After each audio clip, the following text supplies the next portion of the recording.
नाशिक शहर police आयुक्तालयातील Panchavati police ठाण्यातील police अंमलदार आरोपींचा शोध घेणे कामी पंचवटी पोलीस ठाण्यात गस्त पेट्रोलिंग करत असताना गोपनीय माहितीवरून जबरी चोरी करणारा व जिल्ह्यातून तडीपार केलेला आरोपी सौरव उर्फ सॅमसन जयप्रकाश पोतदार व 19 राहणार जुने नाशिक यास सापळा रचत शिताफेने ताब्यात घेत विचारपूस अंती त्याने गुन्ह्याची कबुली दिली।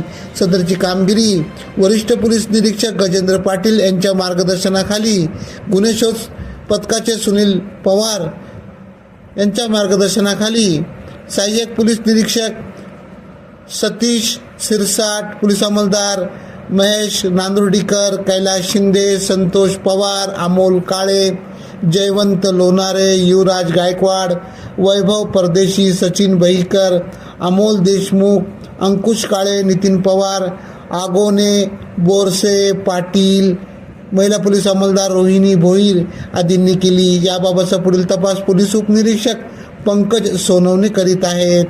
AKP न्यूजसाठी ब्युरो चीफ अनवर खान पठाण, नाशिक।